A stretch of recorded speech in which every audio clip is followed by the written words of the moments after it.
for the midterm elections, winning means defeating decisively the right, the Republicans. That's what it means. And it means that we need to have a very broad front. Now, for many progressive people, the idea of a broad front is very, very uncomfortable. Because if people don't necessarily have the same politics as we do, we often look down our noses at them. In the current battle that we're engaged in, and keeping in mind the objectives of our opponent, we need to build a very broad front of all those who oppose those politics. That's the bottom line. There's no way of sugarcoating it. That's what we're faced with in the immediate. But then there's the longer term issue of winning.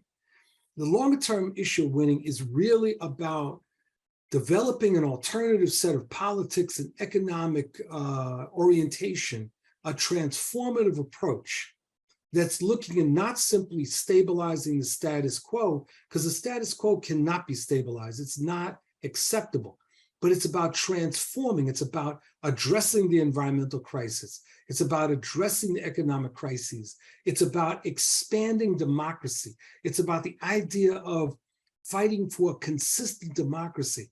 And that necessitates organization.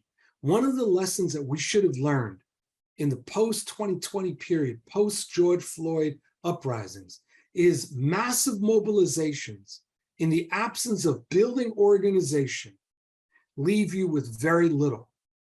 In fact, what it does is that it opens up a space that the other side comes in, enters, and flips the situation.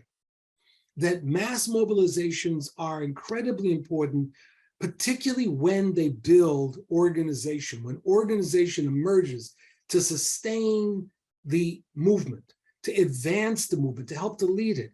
And in many states around the country, there are just those kind of organizations. In addition to Seed the Vote, you have groups like the Progressive Democrats of America, you have the Working Families Party, you have statewide organizations in California, something California calls.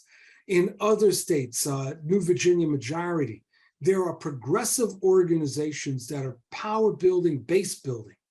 And that's critical for the longer term, because we can't continue to fight simply on the defensive. Any fighter will tell you, if you remain on the defensive, no matter how strong you are, you're ultimately going to lose. At some point, you have to throw a punch. You have to throw more than one punch. You have to go on the offensive. And for us, that means building organization, strong organization, audacious organization, bold organization.